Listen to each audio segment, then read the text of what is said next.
Support the Amigos podcast and keep the Amiga goodness flowing for just $1 a month. Visit our page at patreon.com/AmigosPodcast.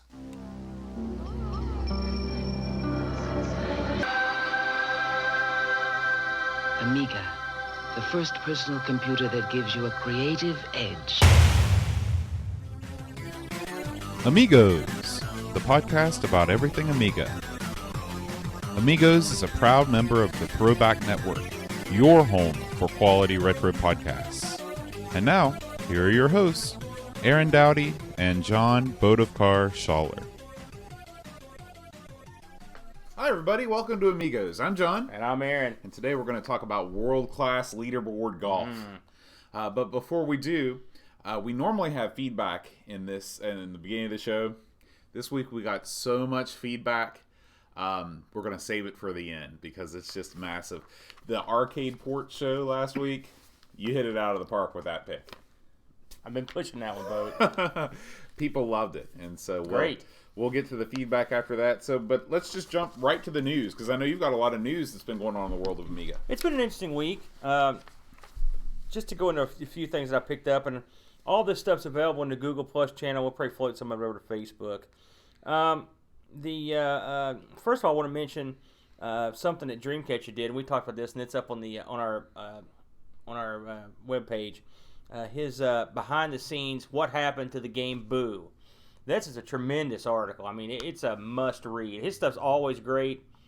This one's particularly good. So I guess we're leading off the news that our guy made news. I mean, it's newsworthy. It was that good. It's a combination news and side update. Well, it's worth we're bragging because it's great. I mean, he talked to the guys. He talked to one of the guys that was behind making the game, and you really get an in-depth look at what happens when your company just goes south and then you lose support. There's no money there, and the work you've done goes in the can. I mean, they had the majority of the game done. It was practically ready to go, and then it's never seen the light of day. It's a sad but interesting tale, and goes into depth. I mean, who knew? I was surprised that it was even on the cover of a magazine. That shows you how far along it was. I mean, they'd already started releasing stuff to the media to get the hype train going. So I thought that was a real interesting article. So hop over to our website, have a look at that. Great article. He also did, while we're doing site updates, I guess, Dreamcatcher did an awesome, a crazy in-depth look at Rodlin, which I was telling Boat earlier on the pre-show. Me and my kids just have been playing the hell out of Rodlin. So all the people that told us to play that, good job. You were right, just like you always are. Thank you, because my kid loves it. I mean, he loves it. We played the crap out of it tonight. It's a great game, and Dreamcatcher really goes deep into it. It's a good read. I noticed that this week the front, I guess you call it the Amiga front end or operating environment, the Amy kit came over to Android. Now I think this is its premiere on Android. I think you're right. I don't think this is an update. I think this is its first appearance. I haven't tried it, but I've heard good things. Yeah, I was thinking about that earlier today, and I've got an Android tablet that I'm not currently using for anything. A huge 10-inch Android tablet. That would be a good candidate to try that out. I agree, and so that's something we should give a shot. But Amy Kit's a pretty good, solid piece of a kit. I mean, I know you use it pretty much full time, right? Well, no, I use something different. I use it's not AmiKit. It's another one. I'm trying to think. I put AmiKit on your machine. What happened? You just stopped using it? I just deleted it. Oh my gosh! Shut my mouth, didn't you? Well, it was just because I couldn't get it to do what I wanted it to. But then the guy at the Cake is a Lie Gaming, he was using some sort of another package deal. Mm-hmm. It's similar. Well, I use AmiKit when I'm not using the proper Amiga, and I like it. I think it does a good job. I don't know how long this is going to happen.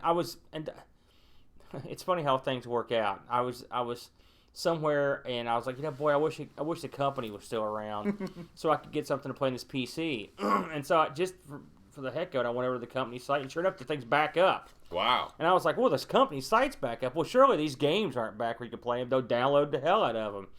In fact, downloaded the Dizzy pack. Yeah, I'm going to download everything on that site right now because I can't bear to think of it going away. Well, I don't know again. how long it's going to be around. It's at the same address. Nothing's changed. We'll link it up. It's linked up in Google Plus.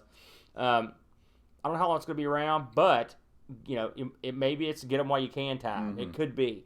Hey, if you're with the company, we've said this before, we'd love to have one of you guys on the show. And even if you don't speak English, I'm sure we could find someone to help us translate. We've got a lot of friends, and I would love to talk to those guys just about their process and what they're doing, and if any reason, just say thank you. So thank you any way it goes, and but they're back up for now.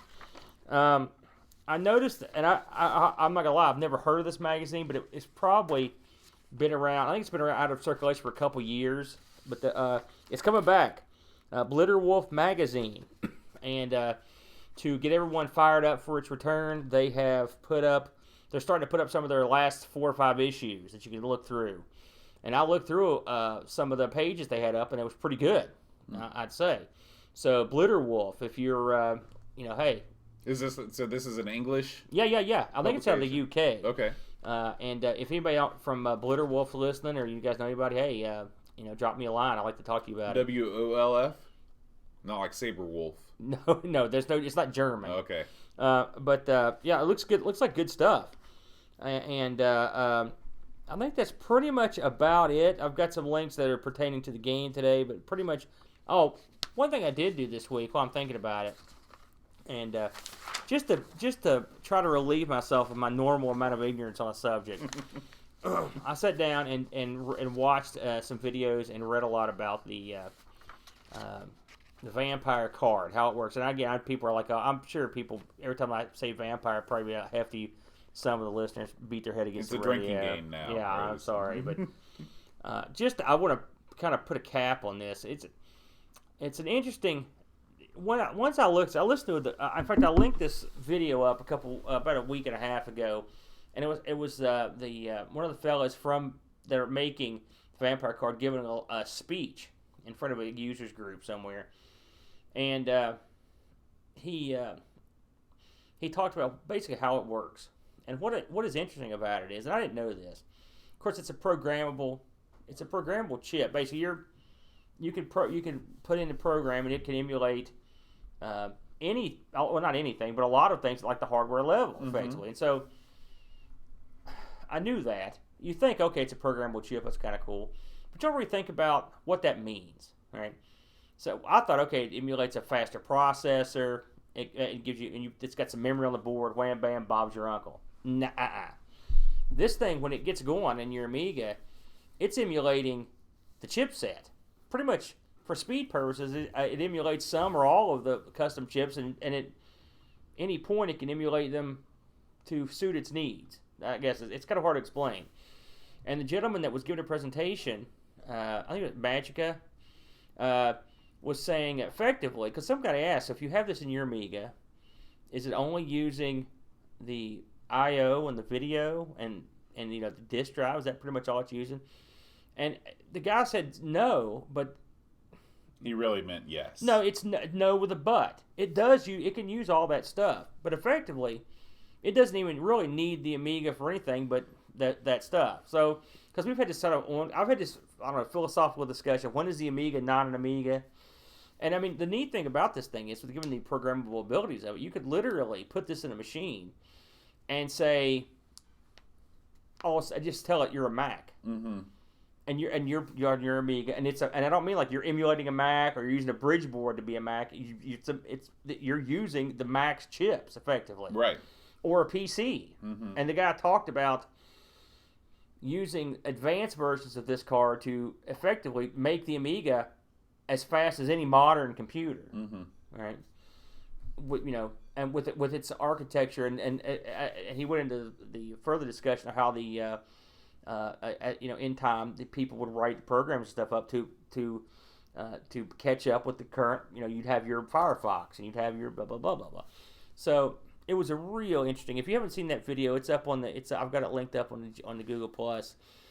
It was a real interesting video. Yeah, I think if this is the future, it's a preferable future to me than what we had in the early 2000s, where you had all of this new, very, very expensive PowerPC-based hardware like the Amiga X1 and stuff like that. Well, he mentioned that their goal when they started this project was to basically undercut everything else because they thought it had gotten too expensive. It's funny when you listen to these guys, and of course there's a language barrier. He was speaking English, but I mean, I'm sure he can't fully describe the way he wants to do stuff in English, but I mean, the guy sounds very passionate. These guys had a plan to a certain degree. They're victims of their own success, almost certainly, but just like us. yeah, oh yeah. But boy, it was an interesting listen, and I was talking to my buddy at work about this, and we got into kind of this discussion. He's not a huge Amiga guy, but he picked up some stuff from me because I talk about it. And he says, listen, because I was like, boy, maybe we're going to. This does go over the edge, and I've had conversations with you and some of the other listeners.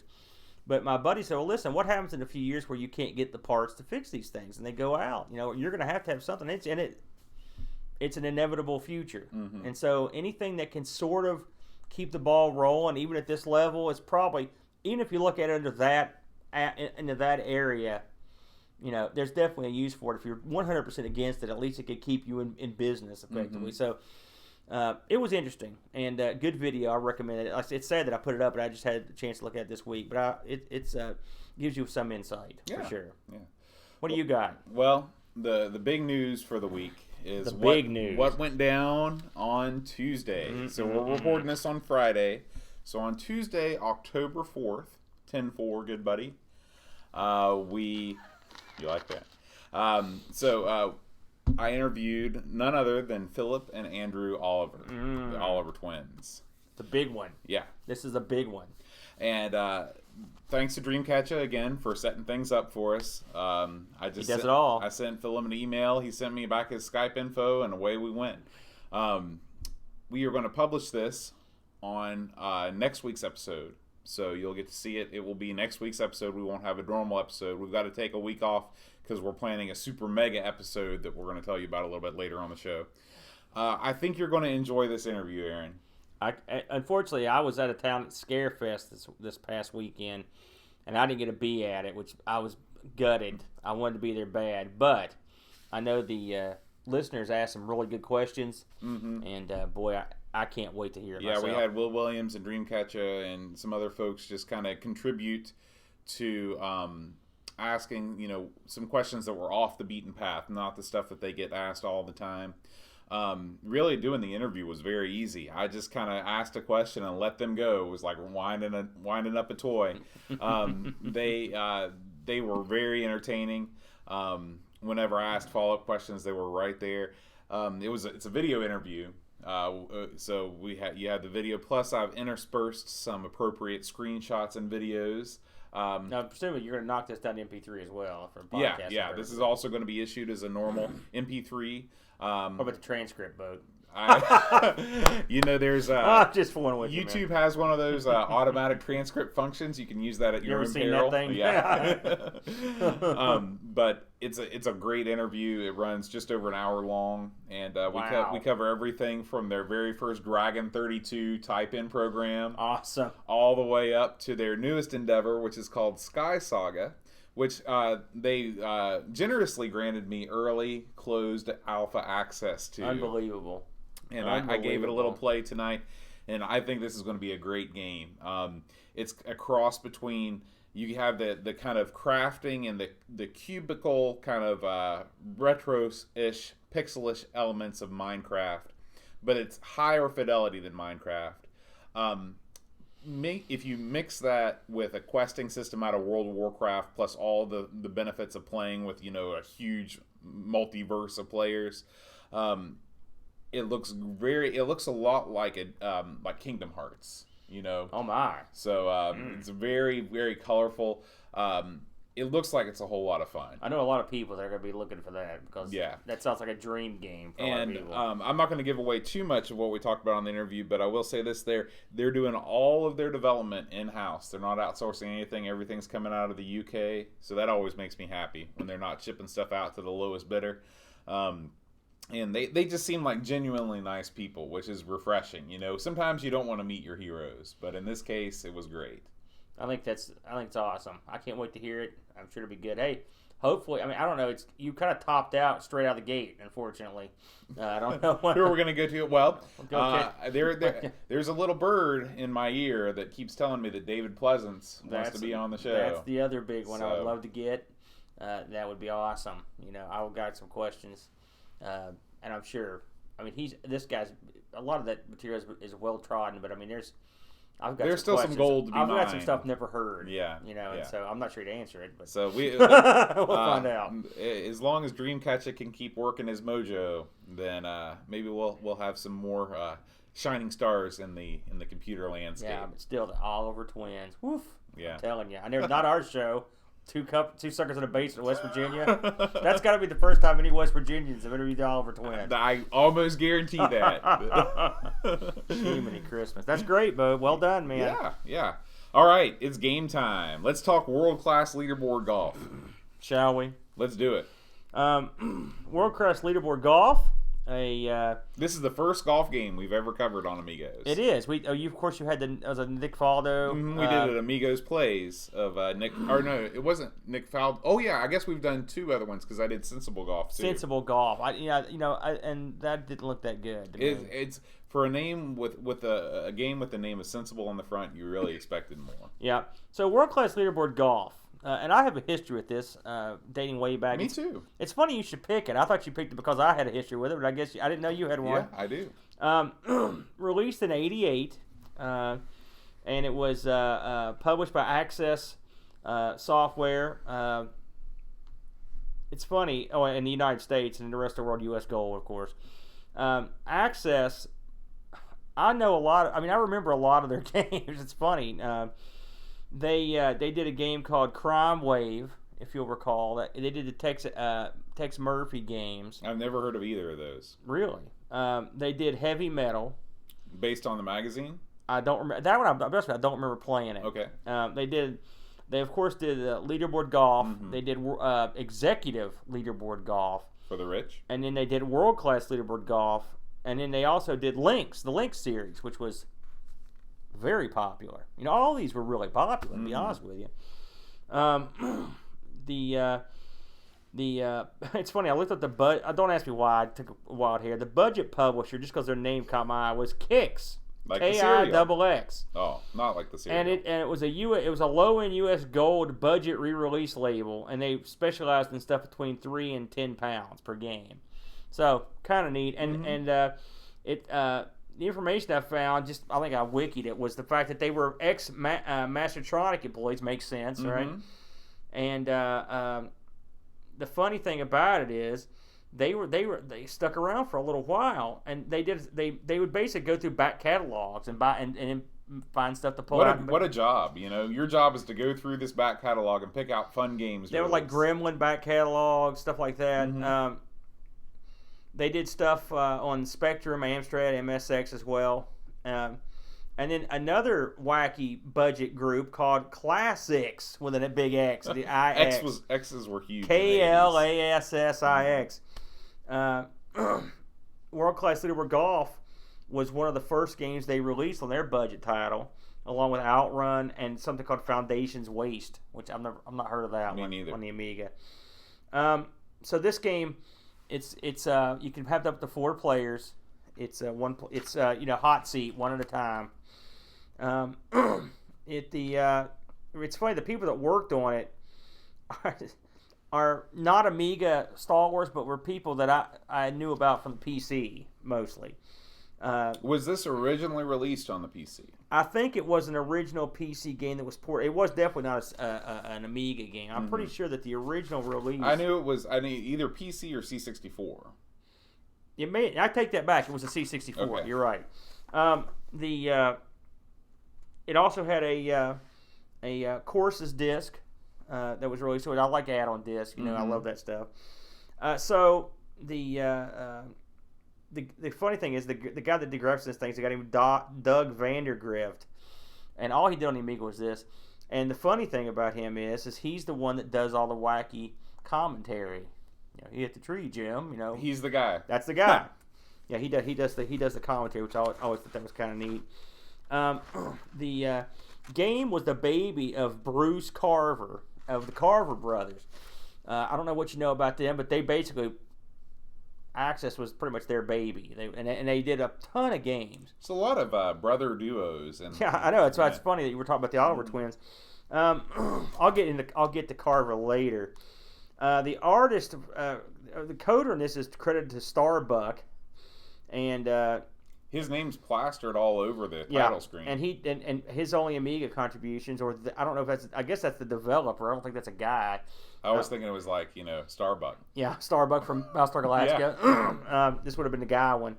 They, of course, World Class Leaderboard and the Courses disc. That's about all. That's pretty much all. Pretty much everyone here did, like the Carver brothers, Bruce and Roger. They did the leaderboard golf stuff. And again, there were 3 released on the Amiga. They released Leaderboard Golf, Executive Leaderboard Golf, and World Class Leaderboard Golf before they did Lynx. I had forgotten that Lynx was even on the Amiga. Totally forgotten. And I remember loading it up and being like, dang, that's pretty good, because I'd seen it on the PC. So this game got a lot of conversions, and it's included some of our favorites. The Acorn Archimedes. Yes. We're going to get one of those.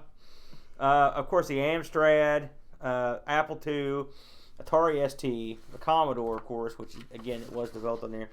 The PC, this Game Gear, which I don't have that. That's interesting. You'd think that was late enough in the game that they would have ported Lynx. I've got a game for the Game Gear that's golf. It may be. Now that I think about it, I may actually own that. Go check it out and see. The Master System, got to have it, and the Genesis, weird, right? Yeah.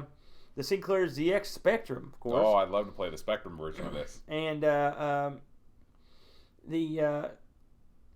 like I said, it had a Courses disc, and the courses that came on the expansion were let me see here. It was Dorado Beach, Harbor Town, Pine Ridge, and Sunnydale. One of the things this thing did was use actual courses. Courses that come with it. 3 of the 4 were real courses. Cypress Creek, Doral, and St. Andrews real courses, and then Gauntlet was a made up course. It's by far my least favorite of the bunch. I think my favorite would probably be St. Andrews. Oh yeah. One thing about World Class Leaderboard that will differentiate it from a lot of games, and really all the leaderboard games, they had no elevations at all. So the only thing that was elevated were the greens. Right, and this was done for, because it was the easiest way to go, and for limitations and whatnot. Now, if you go and try Lynx, it actually has a lot. It's textured, elevated. You really didn't see elevated elevation in golf games for a while. Well, Mean 18 had it, which was in the same ballpark year. What year did this come out? 88. Yeah, I guess I'm thinking like... Well, Mean 18 was more geared toward the 16-bit machines, where World Class was coming off of the 8-bit machines. Right. And it was developed on 8 machines. So, and just reading, I read some articles. I'm going to put a link up to a great site that had a lot of information that I read about this. But from what I could read and understand, because they went into a lot of deep programming jargon, the math that was used to generate the course and to generate your position and stuff, there were limitations that kept that into the 2D realm. It was not. I mean, it was definitely a different sort of golf game than Mean 18. And I mean, I looked at Amiga golf games and I was looking for this on eBay, and there was a lot of golf games. I was surprised how many there were. I think there's 19. And it's crazy, now I'm not. I mean, God had the PC. I don't know the PC's got that many. That's a ton of golf games. So let's talk about the game, I guess is the best way to go. You want to talk about generally what you see on the screen? Yeah. So this is if you think about graphic-wise, this is coming right at the end of, like you said, the 8-bit kind of graphical era where it's limited colors. Everything is very pixelized. So you can tell that everything's made of pixels. It's beautiful. It's very well drawn for pixel art. It looks very good. It's colorful. You've got what we now consider to be your standard kind of golf game layout, where you have your main window on the world on the left side. Then on the right side, you have all your statistics. You've got the wind. You've got, if you're on the green, you've got the slope of the green. You've got your club selection, and then under that you have your power meter, which doubles as your hook slice meter. It's all fairly standard fare. One thing that's a little different about leaderboard golf versus other golf games from the same period is how small your power meter is. On the screen, it's probably 2 inches big. It doesn't span the length of the window like it does like in say a lot a of Neo, other games, Neo like Turf, Turf Masters, Masters or golf on the Nintendo. Pretty much any other golf game. The thing that struck me about, first of all, they handle the greens real well. I like the stick, and you can tell, I thought that was a good handling of the way it worked. This game is sort of credited with coming up with that triple click system. It might, yeah. And well, Mean 18 developed it similarly and independently. But and it's funny that that system to a certain degree still exists. I mean, a lot of games are like that, Yeah. I like that. It's got your, like you said, you got your standard stuff. World Class Leaderboard added the ability to do the punch shot, which was right, sort of like you're hitting it low. Yeah, it's a low shot, and with any club, you can really go for it, and it helped. It gave you the ability to pick from kid all the way up to pro. There's 3 selections, like there's kid, amateur, and pro. And if you play kid, like for example, I believe every shot goes straight. Yeah, and I don't think there's any wind. Yeah, it's not as forgiving on amateur and at pro. You're on your no, it's not impossible, but I usually put amateur on. Yeah. Truth be told, the game is not the quickest. Now I played it on the 1200. I remember playing this on my 1000, and it was not the quickest, but it was not. It was a lot faster than Lynx. Ended up being Lynx was much slower, as I recall. I played this mostly. I played it on the PC before I played the Amiga version, so I played the hell out of it on there. Not so much on the Amiga, because by the time I got the Amiga and had started fooling with it, Lynx had came out, and so I'd moved along. But I played it some. Then of course I played a lot this week. The funny thing about this, and again, when I think about this, primarily I think about it on the PC because it came with Access had developed. Well, actually, from what I read, they had actually bought a company that had developed this technique to play digitized sound through a PC speaker. Right. This was, to me, this is one of the most incredible feats of engineering. It was. I mean, it was called Real Audio, and this was the first game I ever saw with that in it. I think it was the first game ever released with it. It may have been. I remember, I think they had a game called Crime Wave that had it, and they had some other games that ended up having it.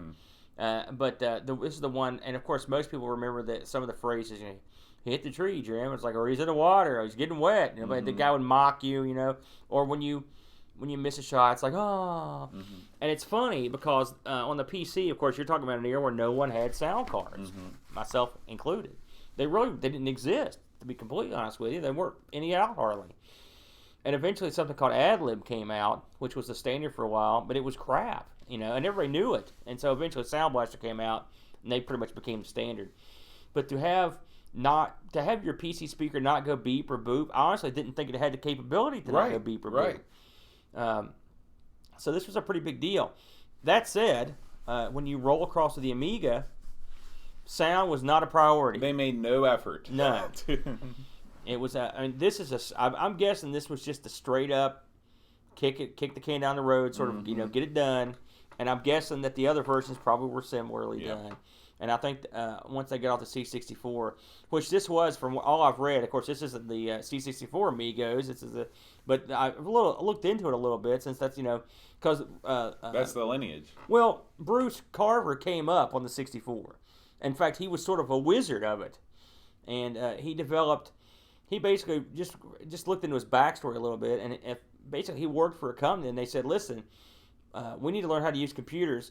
Here's the C64. Here's all the books. Go learn how to program this. Wow. He was like, oh, okay, and he did, and he became quite a whiz. And if early in the C64 days,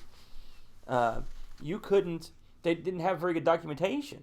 I mean, they practically had none, and the C64 shipped, and of course this is something you pick up from Kim Justice's video on Trammell. The C64 shipped with a real old version of BASIC that didn't support any of the new stuff. Right. And so the only way to access this stuff was to peek and poke, and addresses and stuff. Then they weren't. So people would write them all down and they would swap them. And this guy had learned how to do certain techniques that no one knew how to do, and it made him a bit of a wizard. It made his name effectively. And then at a users meeting, someone from Commodore saw what he was doing and said, "Here's an envelope full of extra stuff that no one else knows. Don't show them, but you can use it." So he had the keys to the castle for a while, And then he brought his brother in, who was a programmer in the Navy, and the two of them, cranked out stuff. And so these guys were prodigies for a while. They did a lot of stuff, and they had enough common sense to see that a company that made real sound was around. They picked them up. They implemented that into the mix on the PC, and so golf was their bag, and they really went to work on it. They also did a couple of my favorite C64 games, being Beachhead and Beachhead 2, which were great games.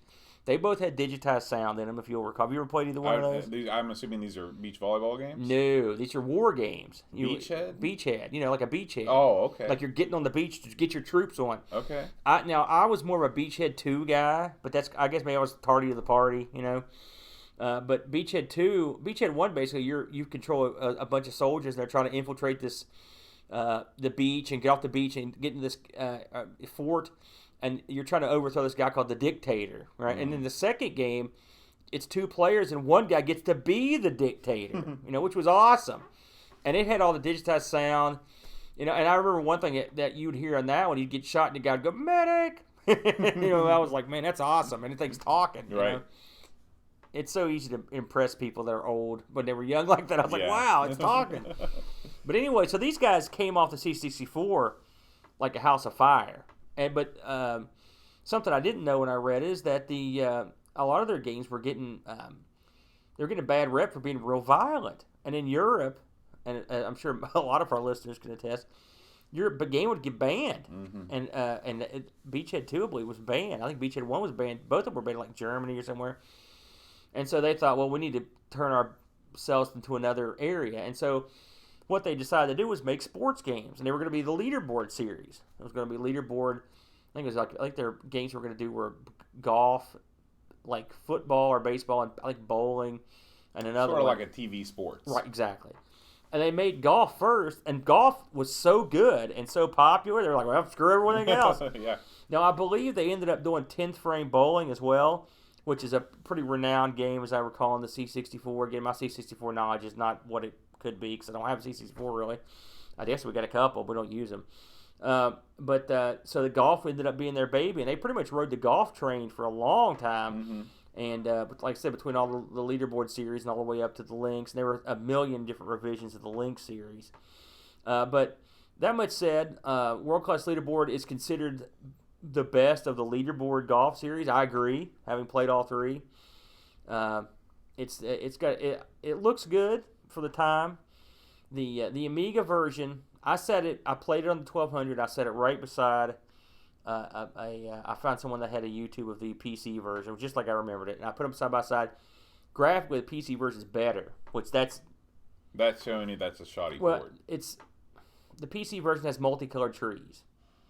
And that's the Amiga version doesn't have the. I mean, it's got, when I say multicolored trees, I mean The leaves are more than one color per tree. exactly. Okay. Well, I mean, you have to see it, but it looks better. Okay. It looks a lot better. The real sound. I mean, the Amiga could do that stuff right out of the box, and so why it wasn't great is ludicrous. Yeah. The interface is a little goofy. It's okay, but I mean, I would like a little bit more. You can't really. There's no customization. I guess it was before any of that stuff. But it's a straight up game of golf, and it's a good game. It's funny being used to more modern golf games.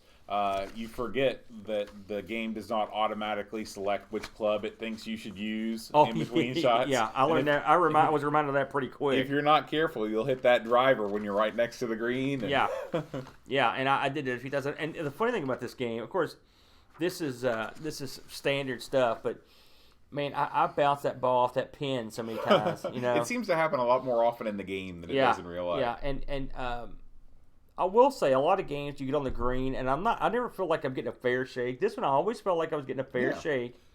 I think the game is very fair when it comes to controls. Yeah. Especially compared to a lot of the games that we've played. I like the fact that you can print out your scorecard. That's neat. If you wanted to. I remember thinking that was pretty amusing back in the day. It'd be awesome if it had some sort of online support, but again, hey, but Stunt Car Racer had it. Why not this? But I don't think any of them had it, to be fair. It's like I said, I guess the pros, it's a good game of golf. It looks okay. I mean, if you compare this to Lynx, I think Lynx was released 4 years later, maybe 5. I think it might have been 92. I'm not 100% sure, but I mean the difference in graphically between the two is unbelievable. Mm-hmm. It's like unbelievable. And but is it play better? It's so slow. Yeah. You know, it's tough. I mean, there's something to be said for a quick game. Now right? let me ask you this: my lineage with this game, leaderboard golf, not world class, but normal leaderboard golf, was the very first computer golf game I ever played. Oh yeah, really? Yeah, on the old CGA 8088. Yeah. And I definitely remember, trees being drawn in, as you. On the Amiga, is it just because I'm using an emulator that everything appears instantly? Well, on mine they don't. They Okay. They drew Okay. in. So it probably is. It might be. It's a feature of WHD load. That they're Yeah. able Well, to I'm using WHD load, and it still drew Okay. in. So I'd wager that it's running at a quicker pace. Which is I something. I did have to crank the CPU down to -90 to get this to run at the at the normal speed. I will say that that tree draw is one of this series' trademarks. The way it does it, and the funny thing about it is, there's nothing worse than having a bad shot and watching this sucker draw, and sure as you're sitting there, because you can see your ball, you can see your guy, and you're waiting for the trees. You know they're going to put a dang tree right in front of you. in the middle, right? Yeah. You know, every time, and you got to go off and try to knock that thing out. But what can you do? I was reading that when the guys did this game, they wanted to make it pretty realistic. So they actually filmed golfers and like the swing looks good. Yeah, they were hand drawing in the swing. They wanted it to be a proper game of golf, which I appreciate. I don't know how many games before this used real courses.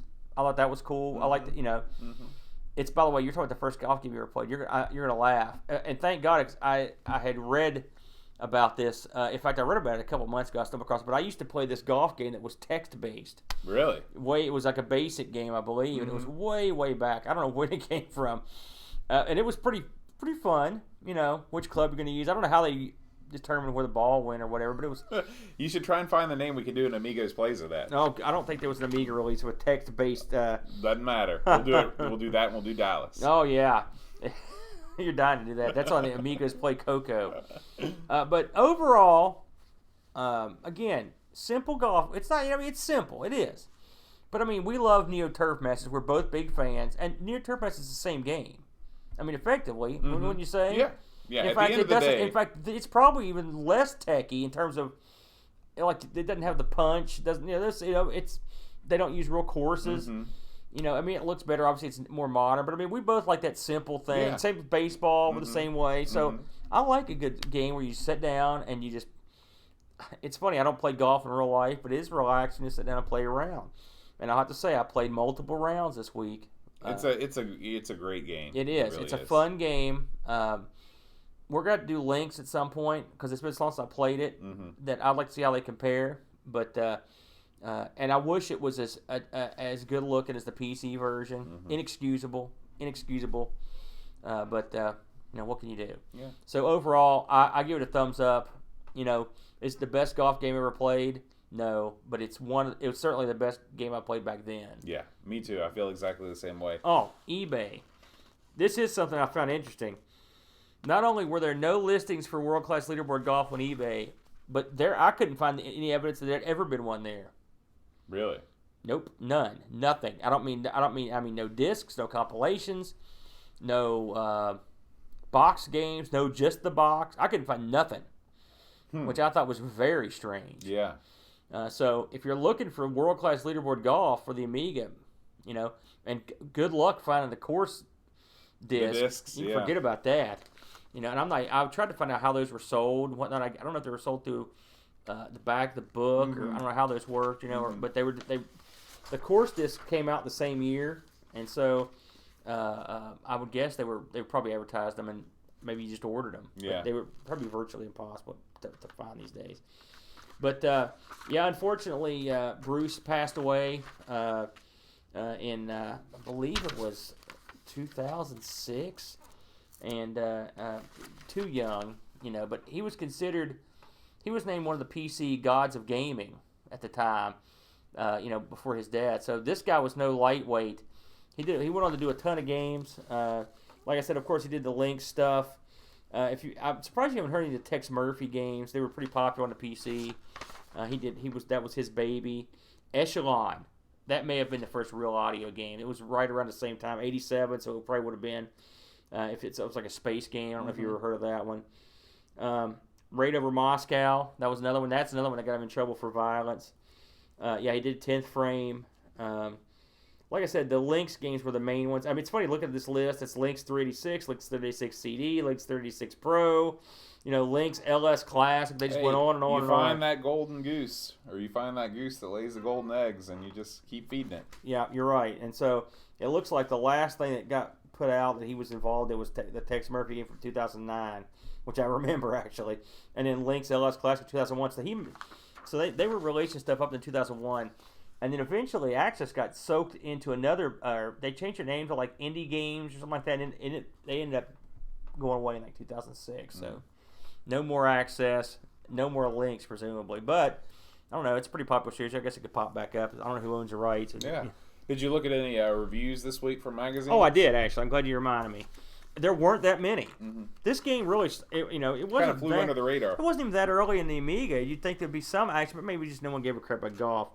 The reviews were pretty good. 86, 84, and 4 out of 5. Amiga Action liked it. Gave it 86%.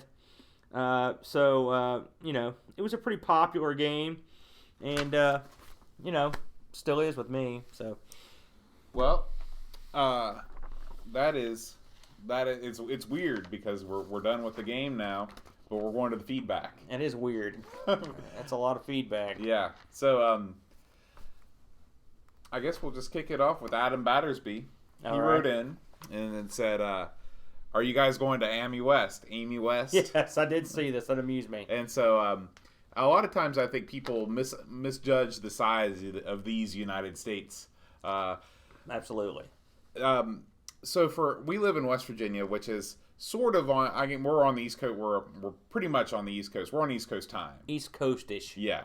And Amy West is in Sacramento, California. The approximate distance of if we were to drive from our house to Sacramento, you might as well drive from Edinburgh, Scotland to Moscow. So when I read that comment, because I'd heard that a lot of Europeans don't understand the vastness of the U.S.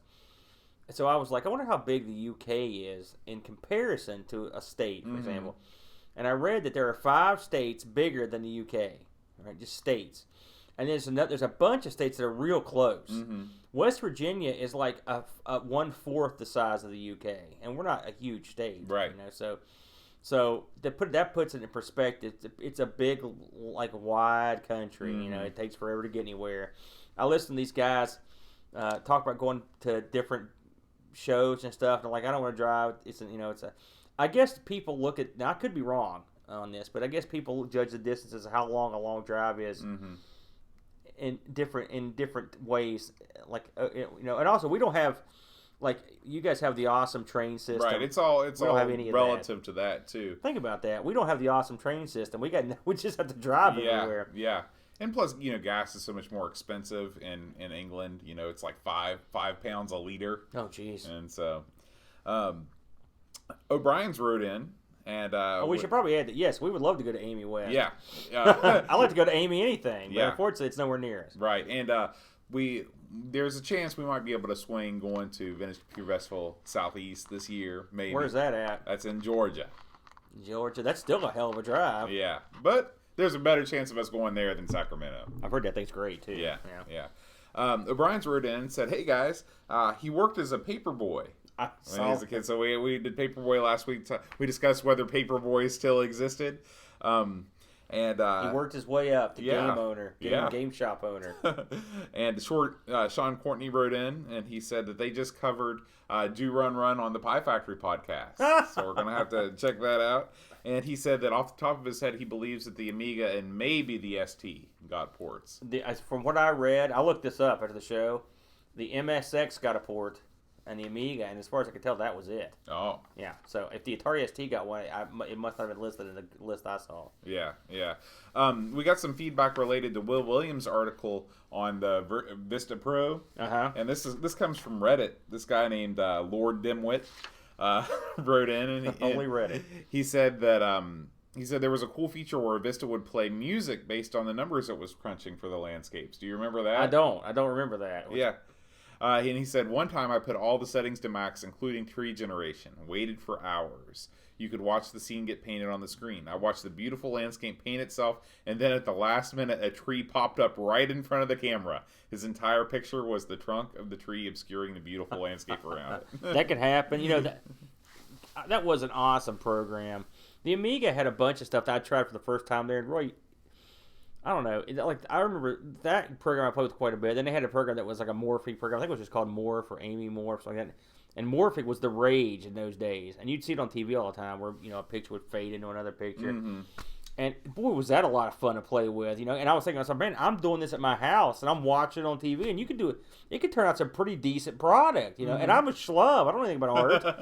You know, I remember getting a digitized picture of myself on the Amiga, which was no easy task. And then, you know, and then lining up the grid, mm-hmm. and then making myself a zombie. I look like I'm just, you know, disintegrating. God, it was really neat. It was a lot of fun. We should fool around with some of that stuff. We should. That might be kind of fun. That'd be cool. Jonas Rulo wrote in. He said he loved hard driving. He only used the stick. He was a manual transmission only. On hard I have been mocked for my use of the automatic engine. And he said that they had the sit-down environmental version at the Diversions game room at 2 locations in San Antonio. Nice. That's the good one. He said he can't believe that you didn't mention the train in the tunnel. I forgot all about it, to be honest with you.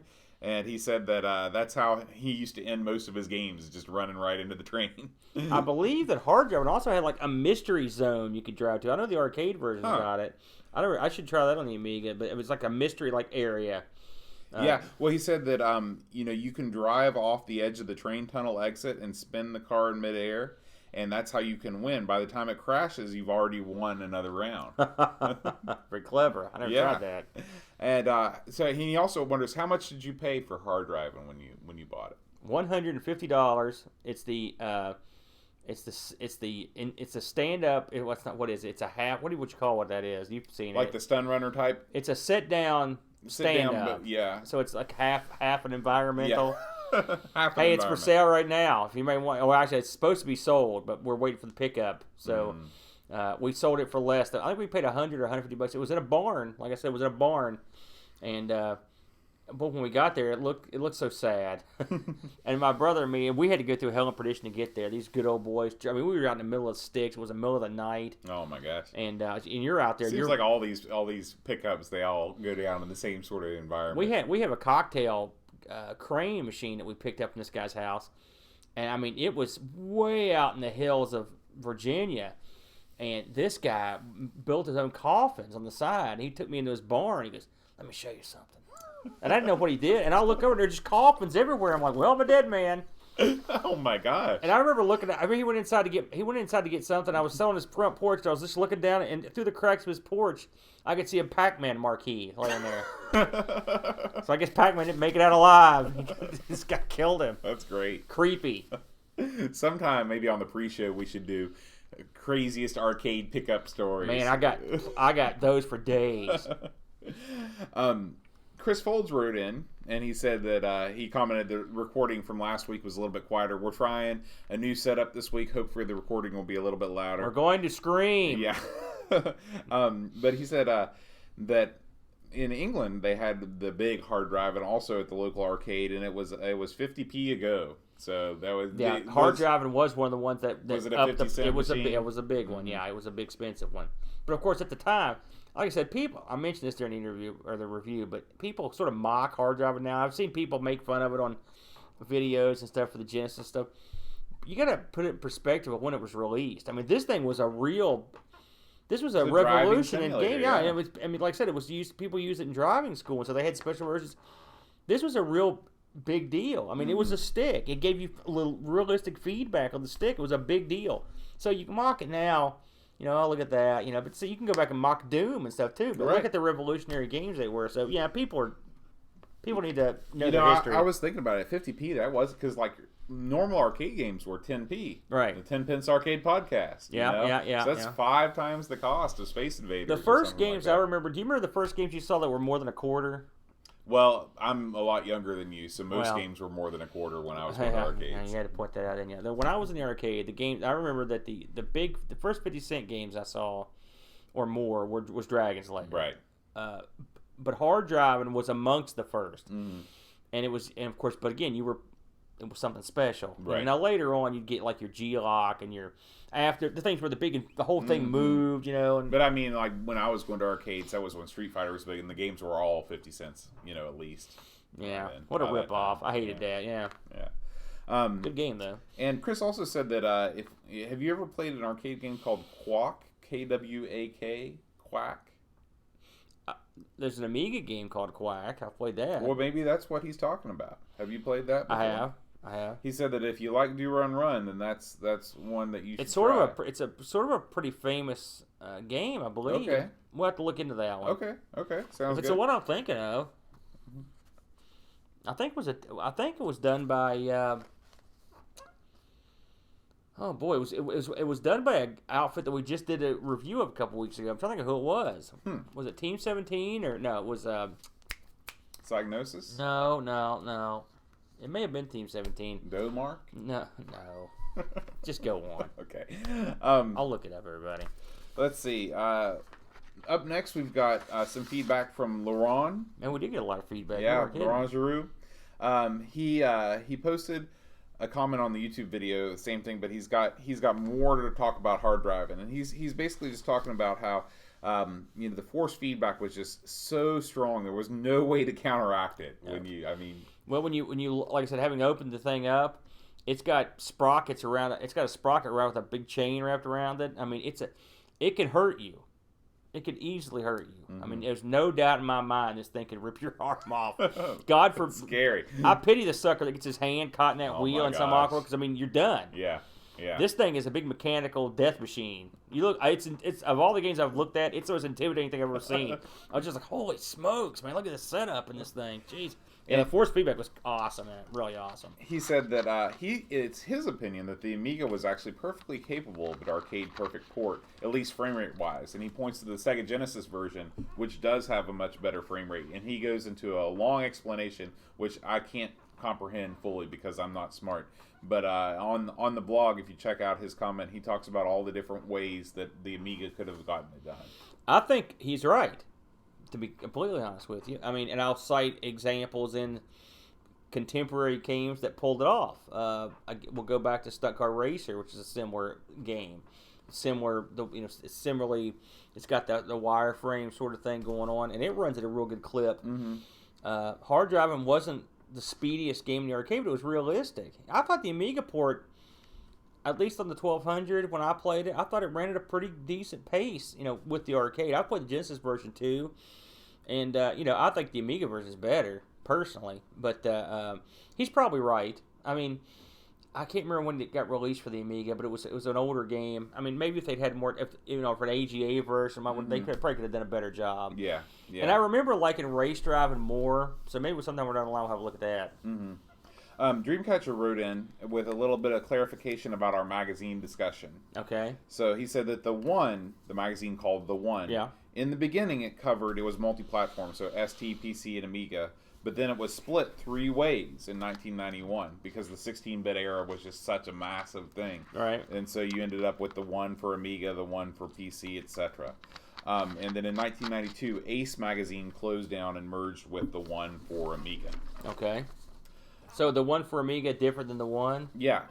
Or no, it was the same. It's the Okay. same magazine, but it just split into the. I got you. Yeah, and he said in his second lease of life, the production values were extremely impressive. It was a glossy, stylish mag that was often criticized for being a bit fluffy.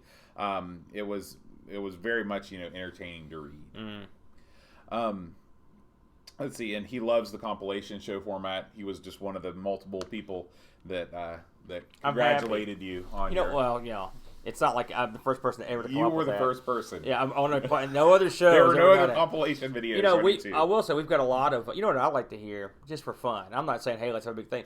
But if anybody's got like a game, a port they'd like to have a look at, I'm not saying we're going to do it, but my job is a line. Maybe we could give it more consideration because there's a massive list of these things that we've got. I'm not saying we're going to do every one. We do a good. There's plenty of good ones out there, to do. So yeah, I'm looking forward to revisiting the ports somewhere down the line. I actually had a lot of fun playing the ports, and since I own the games that we played, and I own more, I've got plenty more we can do that I own or currently own, and it's always fun to kind of compare them. Yeah, so we'll definitely be back with that, and also the clone. The show. clone one's another one I want to do real bad. Yeah. We got some feedback from a new listener. Well, I don't know if he's new, but this is the first time he's written in. New to us, right? Yeah, Bernard Quinn. He says, "Great show, guys. Just on the matter of Amiga getting inferior ports of Atari arcade games. In 1984, Atari was split into Atari Corp, as we know. Yep. And so the consumer market dealt with that, and then the ST. You had the ST, then you had Atari Games." And so even though the ST or the games that were coming out on the ST were Atari, and Atari Games, the arcade Atari, were both called Atari, they were two totally separate divisions that didn't talk to each other. So you'd think that the Atari ST would be getting all these awesome ports because it's Atari. You would think that was not the case. Well, I know Atari Coin-Op division spun off from Atari's home division, right? I know that. That was pretty famous. I can't imagine Atari even split or whatever they had going on, and I don't know how their licensing worked exactly, but it's hard to believe that you would let someone release games that were your games on a competing system and make them better than they were on your own personal system. Right. Well, Bernard talks about that. He says, "I think in the early years of the 16-bit machines, the ST was ahead in terms of sales of the Amiga.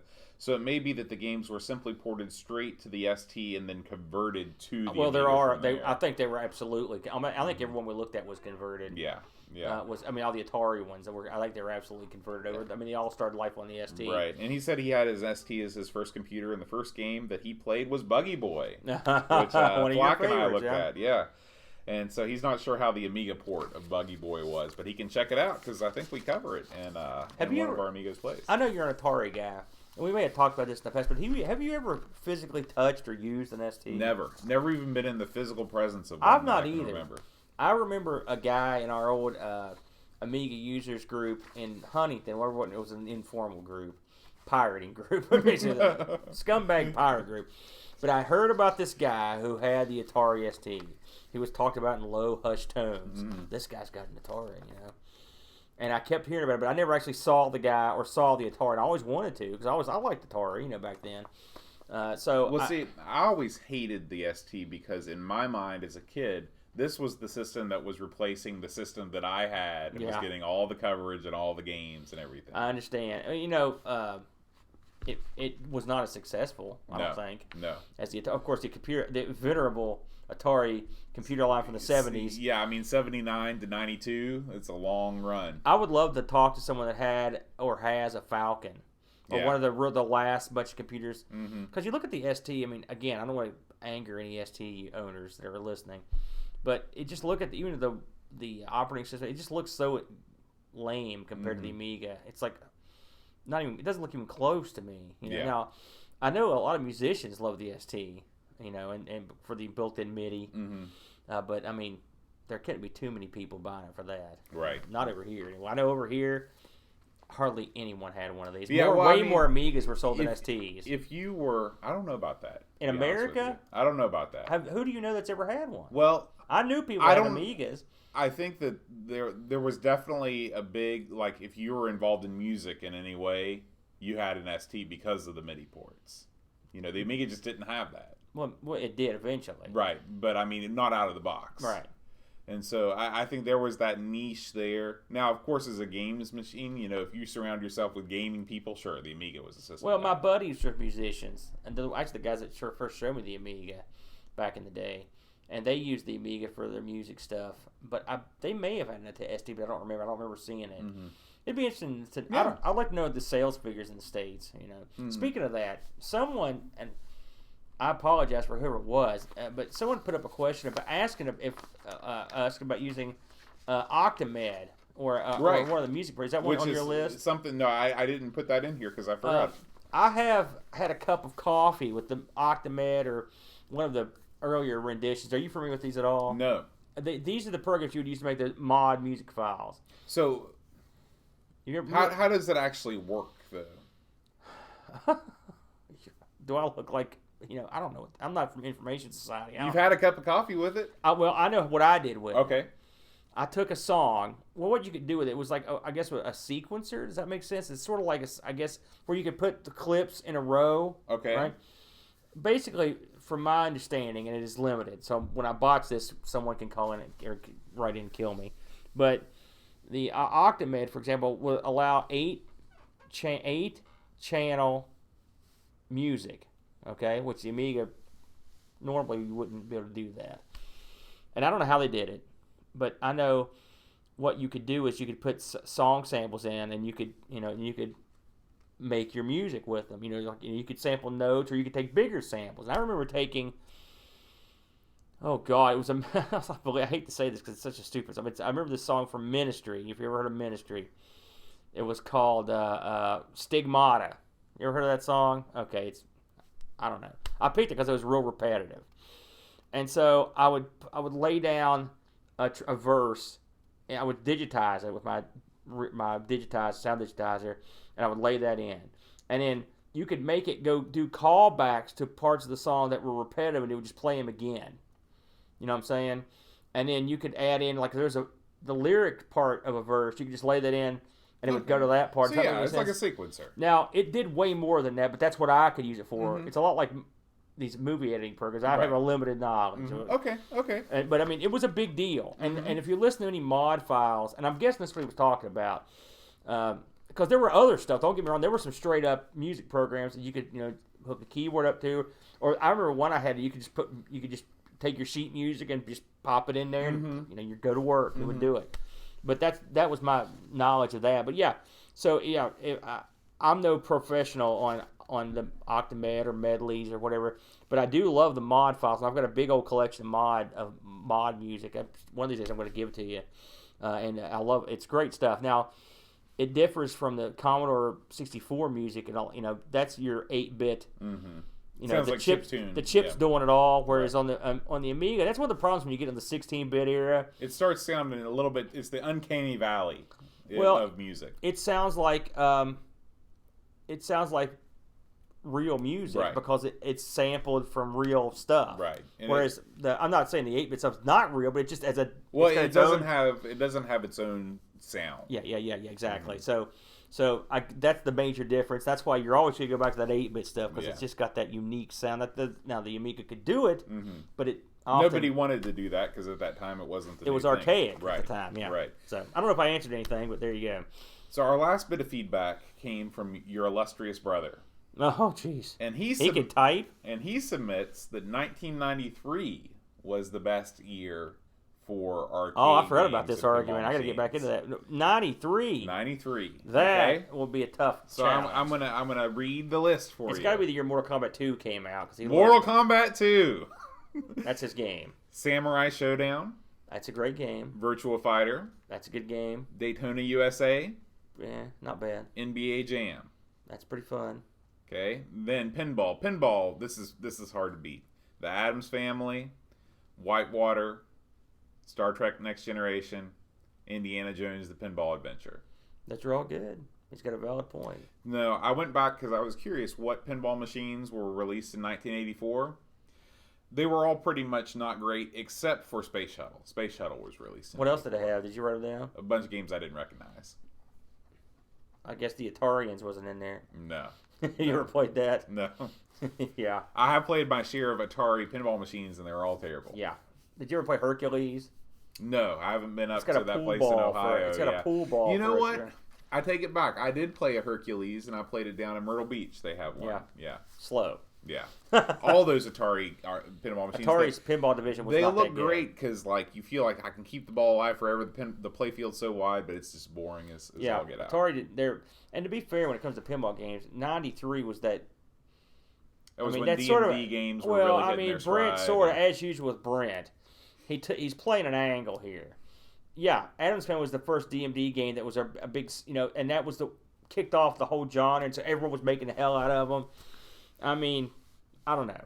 I'm going to look into 83, which I believe is what the year I argued was the best of all. And I promise you, the next time we get together, I will defend my position. Okay. And possibly I'll defend it with pinball too if I have to. That sounds great. I'm sure I can't can wait. find some. Let's go ahead and take a moment to thank all of our wonderful Patreon sponsors. We've got Graham W. Wobke. The Wob. The Wob. The Wob. Yep. Rob O'Hara. The Rob. The Rob. Paul Harrington. Laurent Giroux.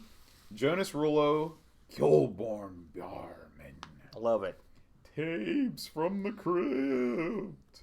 Adam Bradley. Chris Folds. Will Williams. Daniel Bingston. O'Brien's Retro and Vintage. Chad Halstead. And Brent Dowdy. You reminded me of something when you said Tapes from the Crypt.